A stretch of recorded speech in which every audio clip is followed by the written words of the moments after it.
Hi, this is Billy D. If you enjoy this podcast, please like and subscribe. Let's grow NAIA basketball. Thank you. Cascade Hoops Talk, bringing the world NAIA basketball one podcast at a time.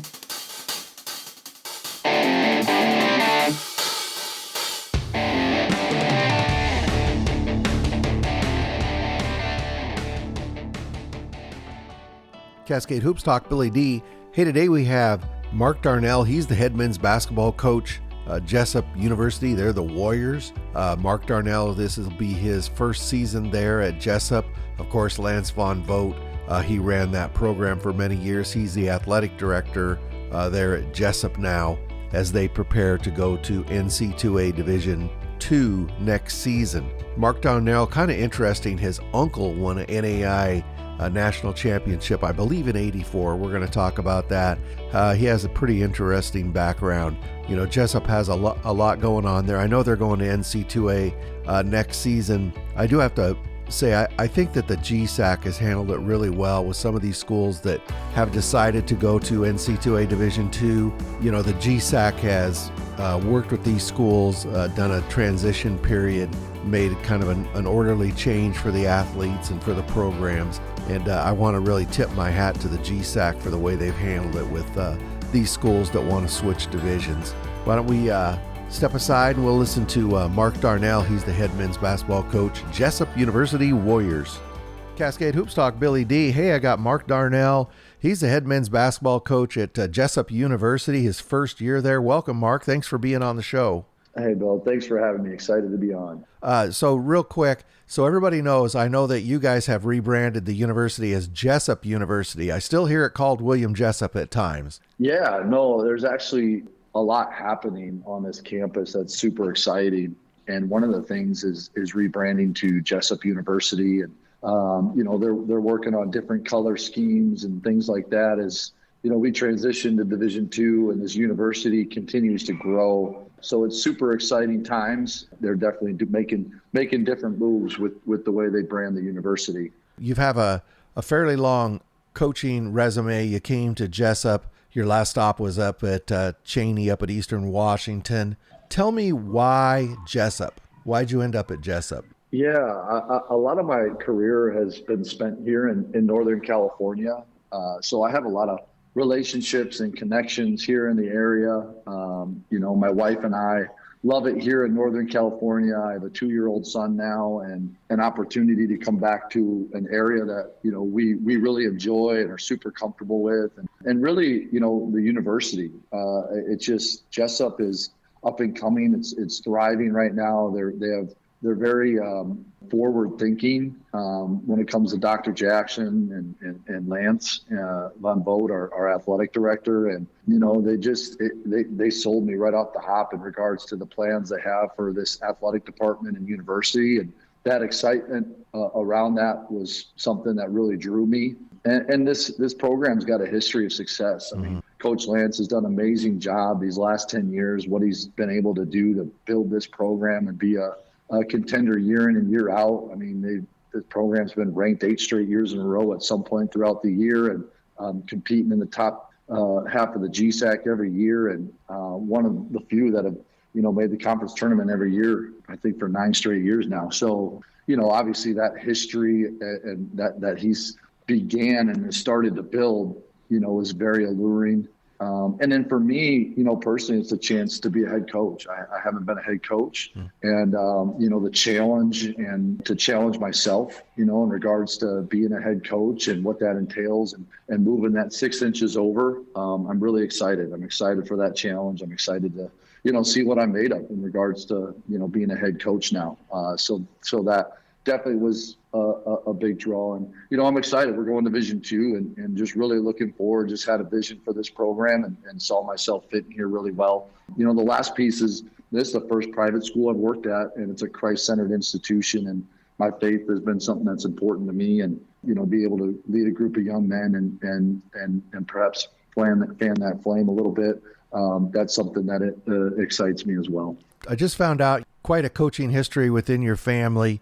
Your uncle Dave Darnall, he won 300 plus games. This season is the 30th anniversary of him winning an NAIA national championship at Eureka College. Talk about your uncle and what he achieved. Yeah, it's kind of a unique situation for me that I'm really excited about. He had a great career spanning 20 years at Eureka College in Illinois, and from 74 to 94. He's one of the few coaches to announce his retirement before finishing the year and go on to win a national championship. He's a big reason that I'm able to be in college basketball coaching. It's through his connections with Jim Les that I was able to get into coaching. And so I'm very thankful for him, and I'm very proud in regards to what he's done. And, this could potentially, as we go Division II next year, be my lone season in NAIA and coaching in NAIA, because I've been at NCAA Division I, II, and III. So now I'll have been at those levels in NAIA, and I think that's super cool and unique. We're actually taking on his mantra that he had there with this team this year to kind of commemorate that for me, and the guys definitely wrapped around that. And he had a tremendous career, and he's a Hall of Famer, and I can't say enough about him. I still go back to him. I saw him this summer, and and talk to him and value his opinion.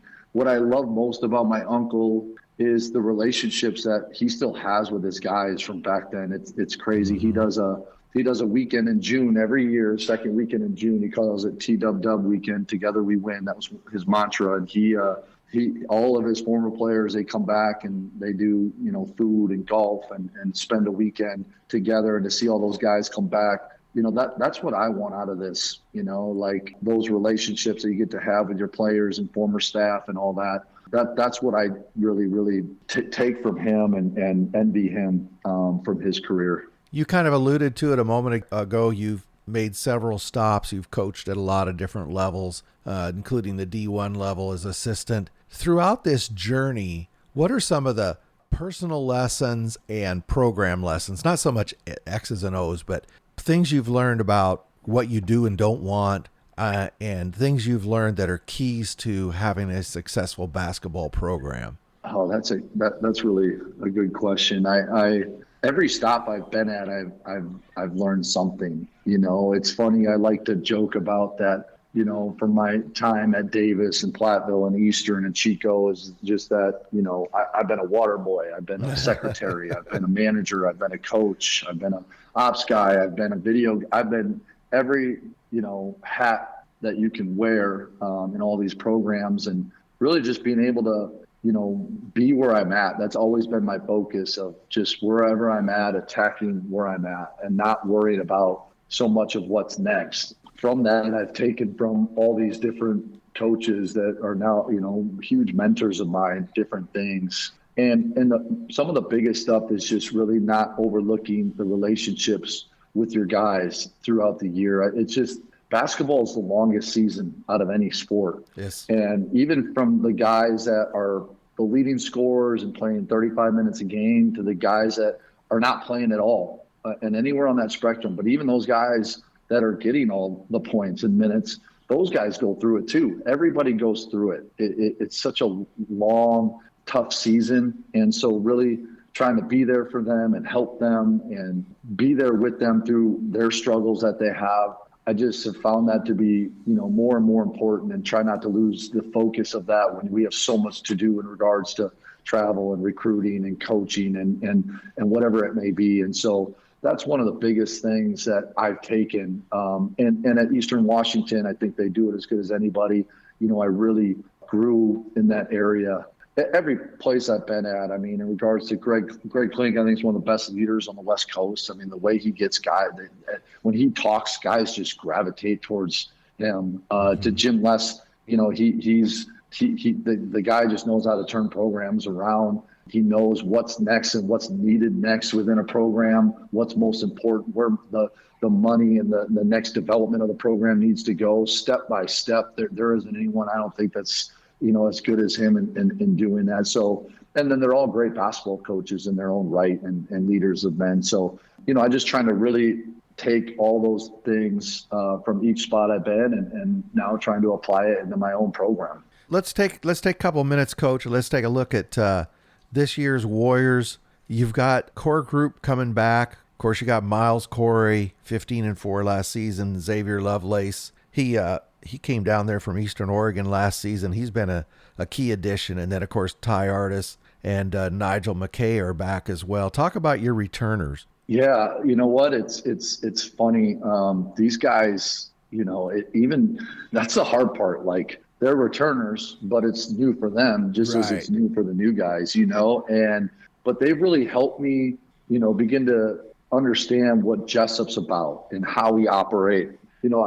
This program, like I said, has got a storied history just the last 10 years. And so they've helped me understand, what this place has been about. I don't need to come and reinvent the wheel in regards to that. Now I'm going to do things differently, but to see how they value wearing Jessup across their chest and what that means to them, that's something I've taken from those guys. But those guys are really good basketball players. I'm super excited for them. I've tried to make a conscious effort with the returners because it's pretty easy to for their brains to go, hey man, he's favoring bringing his own guys in, and I didn't want those guys feeling like that, right? Because I know at different places, a lot of coaches, it's like that. But for me, what helps is it's been a winning program, and so it's not like I've come here where this team is a bottom feeder and won 4 games, and then that's a whole different realm, and so I appreciate what's done and their talent level that these guys bring, and making sure they understand that I value them and I want to build that relationship with them just as much as any new guy that we brought in. And so they've been awesome to coach. I'm super excited about those 4 guys to contribute to us this season. You alluded to it, but you brought in a ton of new guys. I got a question about, I read through all of them. It has a very strong Puget Sound presence. How do you have such, you got guys out of Everett. Anyway, I don't remember where they all came from, but you know what I'm saying. You got a guy out of Tacoma. It's got a really strong Puget Sound feel to it. How does that connection come about? Well, that's this great thing about, being at a private institution. When I was at Chico State, it was hard. You can't really recruit out of state. Right. The way the out of state and international tuition works. And so we had almost an all NorCal roster, much less California when I was at Chico. But, being at a private institution, that's different. It allows us to branch out. And for me, I was just up in the Northwest, so I knew a lot of these guys or people associated with these young men. And so, it just ended up working out that way with getting, quite a few guys. Cade McDaniel, really good high school player out of Washington, and Skylar out of Portland, and Jamaris from up there, and he's leaving the Seattle area for the first time and excited to be coming to California for a new experience. So just ended up working out where we ended up getting some guys from up that way. Obviously, a couple junior college guys. Aiden Emmett played up in Washington, but we got 4 international guys. We got guys from Colorado, out of state, Washington, Portland, Idaho. Just kind of worked out that way, but I can't take all the credit for it. I give a lot of credit to Coach Timmons and Coach Bryce, who's now the head coach up at Peninsula in Washington. Those guys, really recruited their butts off and helped build connections with these guys as we were going through that recruiting process and getting that done. So kind of unique that it worked out that way. So how in the world do you get a guy like Anthony, how do you pronounce Eno? Anthony Eno? Yeah, Anthony Eno. Yeah, Eno. Anthony Eno. So you would normally think if you see a guy from Nigeria, he came over and played JC somewhere, but you recruited him. Last place he played was in Nigeria. I mean, how do you even make contact? How do you even find somebody like that? Yeah, that ended up being through a relationship of a coach I worked with. Told me about him. I actually do have some international contacts now, especially through that coworker of mine. And so from there, just reached out and started figuring it out. And, some of them come to fruition, right, like that, and end up working out. And Anthony, I couldn't be more excited about that young man. It's his first time in America, and he's adjusting well, and he's going to be a good basketball player for us. But Coach, you make a really good point. I guess I hadn't really thought about that before. At the private school, I know a lot of coaches are figuring out trying to keep the most in-state guys and get the most bang out of their scholarship dollars.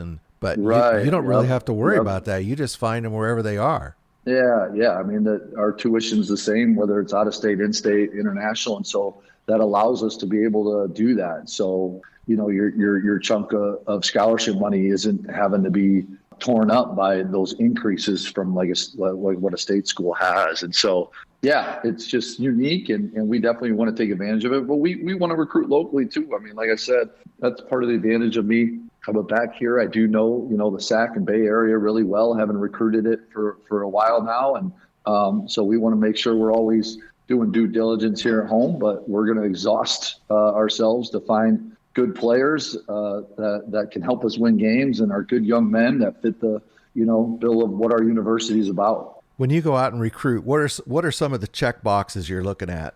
Off the bat, obviously you're watching skill and talent level, just them being good basketball players, but, really also trying to find guys that know how to exhaust themselves. I think guys that really know how to compete hard, not just play hard, but compete hard, that's sometimes something that can't be taught. And if they come here and they don't have that, it can be like pulling teeth, and guys might not come to fruition. So that's something definitely watch for. Obviously, doing a lot of background on these guys, calling people that are associated with them. Yeah. Are they good dudes? Do they have good hearts? Do they value a degree? That's something super important to me. You don't have to be an A, B student, but you have to value, a degree and what that education can do for you in your life when the ball stops bouncing. So there's a lot that goes into it, but, off the hop, when we're out recruiting, we're evaluating, what guys would fit us in our system and how we play and who could help us. And then from there, we're doing a lot of that other homework. You've had a study quickly about the GSAC, tremendous conference, a lot of good teams. Tell me your first blush thoughts about playing in the GSAC this season. Yeah, it's a bear. That's what I've learned. Yeah. When I was at Chico, we played University of Arizona, and we scrimmaged Arizona Christian before, and so I know how good the teams in this league are from top to bottom. There's no night off. I'm really looking forward to it. I'm glad we don't start till January. Yeah, it's a whole new system. Everything's new for our guys, so we want to be in full swing come January, because there's going to be some growing pains for us as guys are still learning each other and learning, my system and how we play and how we operate every day. And so it's going to take some time here still to figure it out. And so I'm thankful that we don't have that slate until January, and we can go through some of those growing pains here in the non-conference. But tremendous amount of respect for the GSAC. It's one of the best leagues in the country. I mean, we have, any 4 to 5 teams in the NAIA national tournament every single year. And, I'm hoping that this last year being NAIA, we can try to make a push for the top of that GSAC and leave on a good note. So you're new with the Warriors. What can fans expect? What's some of your basketball philosophy? Yeah, I think they can expect us to play pretty fast, to play pretty free. Guys are also there's going to be some organization to what we do defensively. Hopefully, they're going to see some intensity and pressure. They're going to see some unique things defensively and mixing things up. I want these guys learning how to be basketball players, not being robots. I want them to teach them how to play, not teach them plays. And so some different styles of play from the places I've been at to incorporate here where we can make that happen. I don't want to walk the ball up and run a set every time down the floor. I want these guys to, learn how to play and read off each other, be basketball players and play that way. But, I think they're definitely going to have more of a defensive mindset. If we want to be as good as we want to be, I think this program, that's where we can take a step forward is really trying to find ways to be better defensively. And that's my main message with these guys, because I think with the players and skill we have, I think we'll find ways to put the ball in the bucket, but really how good can we get defensively by the end of the year? Now, I'm just taking a wild guess here, Coach, but I'm guessing sitting down with Lance Von Vogt for an interview is not a piece of cake. Yeah. The crazy thing is, unfortunately, both him and I are never short of words. I'll say that, right? So he was great through the process, the interview process, and I've just enjoyed getting to know him, and I just have a tremendous amount of respect for him. But no, he wasn't too hard on me. It was fun building that relationship and figuring out if this was going to be a good fit for both of us, and I'm super excited to be working for him. And I've already, I try not to bother him, but I tap into him, man. I value the experiences he's had, and I'm going to appreciate the mentorship that I get from him. That's a